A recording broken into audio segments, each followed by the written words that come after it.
Me coloca imagens do professor Vinícius de Carvalho. E hoje, para minha sorte, o professor está ao vivo no estúdio. Boa tarde, professor. Tudo bem contigo?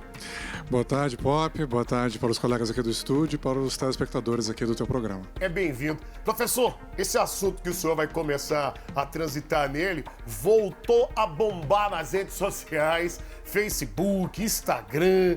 É gente protestando, gente feliz, gente comemorando, gente triste. E o senhor sempre empresta a vossa inteligência. Hoje, você vai transitar falando da decisão do Supremo Tribunal Federal que anulou as condenações do ex-presidente Lula. E as imagens estão aí para ilustrar. E eu quero que o senhor transite nesse tema, por favor, professor.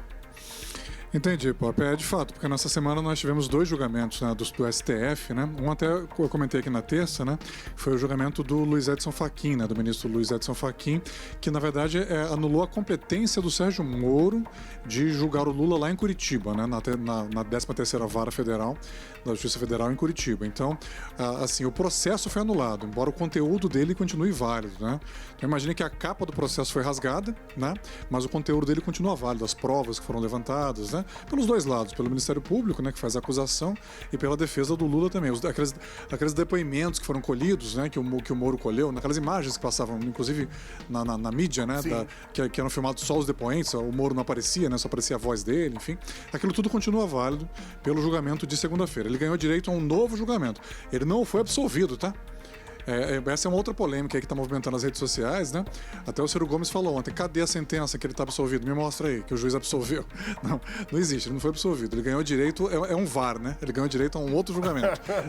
Teve o gol, né? O gol está suspenso, né? Para ver se o VAR valida. Mas ele, professor, ou não, poderia, né? se candidatar, por exemplo, ele está elegível para a eleição do ano que vem? Nesse momento, sim, Pop. O que vai acontecer? O processo dele esses processos que o Moro julgou, especificamente o do triplex do Guarujá, né?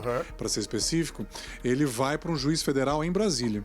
Se esse juiz federal condenar, né, eles vão recorrer, a defesa vai recorrer, claro, né? E o TRF1, que é o Tribunal Regional Federal de Brasília, mantiver a condenação, aí ele fica inelegível de novo, né? Mas o senhor acha que dá tempo de julgamento até a eleição do ano que vem? Da outra vez deu, né, moço? Se você pegar, né, houve uma celeridade muito grande entre o Moro julgar, né, e o TRF4, no caso que é o de Porto Alegre, né, porque centraliza ali a região sul, julgou, né? Tempo hábil tem, especialmente que o processo está pronto, tá? Se o juiz quiser, ele convalida a decisão do Moro. Ele não precisa nem refazer. Entendi. Né? Tudo vai depender de como o juiz vai proceder. Então, hoje, o Lula está elegível, né? Porque ele estava inelegível por conta da lei da ficha limpa, a lei 135, que barra aqueles que têm condenação em segunda instância, por órgão colegiado, né? Em alguns crimes, né? Por alguns tipos de crimes. Agora, na quarta-feira, né? Houve um outro julgamento, na terça, desculpa, houve um outro julgamento aí sim mais polêmico, que alega a suspeição, né, do Moro, né? A defesa do Lula alegou que o Moro é suspeito para julgar o Lula, né? Porque o Moro virou ministro do Bolsonaro, havia um direcionamento, né? Ele perdeu a imparcialidade que o magistrado tem que ter. Aí, se essa for acolhida, esse julgamento ainda não acabou. Houve um pedido de vistas do ministro Cássio Nunes Marques, né? Que foi o ministro que o Bolsonaro indicou já, do Supremo, né? Então, esse julgamento ainda não acabou, tá 2-2, por enquanto, né? O Gilmar Mendes e o Lewandowski votaram pela suspeição do Moro, né? E a Carmen Lúcia e o Fachin votaram contra, né? E o Cássio Nunes pediu vistas, né? Se o plenário, se a turma e depois o plenário mantiver, aí sim, aí o processo inteiro fica anulado.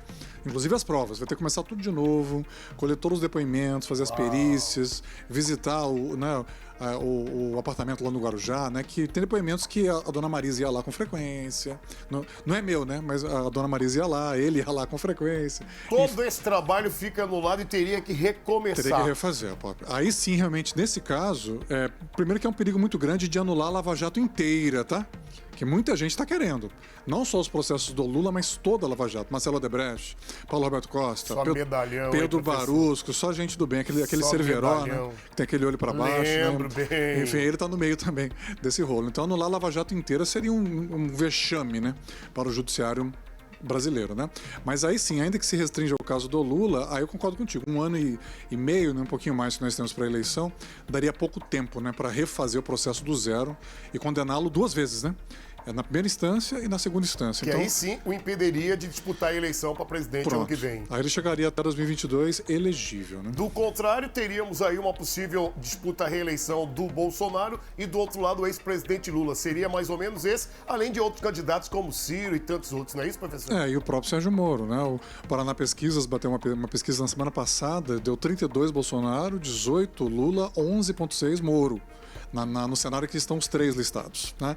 Então, o Supremo, Pop, está com os três principais candidatos na mão. Ele tá comandando a sucessão. Né? Lula, Moro e Bolsonaro. Muita água vai passar embaixo dessa pontezinha, hein, professor? Tomara que muita água passe. Tomara no sentido de boas informações e de que a eleição do ano que vem já está sendo antecipada faz hora. Essa que é a verdade. Para presidente, para governador e tudo. Professor, obrigado. Bom descanso e bom trabalho. Amanhã você tem jornal na Jovem Pan, tem, professor? Tenho. Que hora começa o jornal? Lá é 6h40, né? Até 7h40, 7h50, né? Na 93.3, Rádio Jovem Pan, que é aqui de Cuiabá. E pelos aplicativos também, quem quiser acompanhar, né? Às vezes via internet, enfim. Pelos aplicativos aí, pelo site, você consegue ouvir. Aliás, segue o professor Vinícius de Carvalho pelas redes sociais. Você vai gostar. Assuntos dos mais diferentes como esse que ele tratou hoje, tem nas redes sociais. Professor, grande abraço, ótimo dia, tá bom? Obrigado, Pop. Um abraço para vocês todos, né, para os telespectadores e até a próxima. Valeu, professor.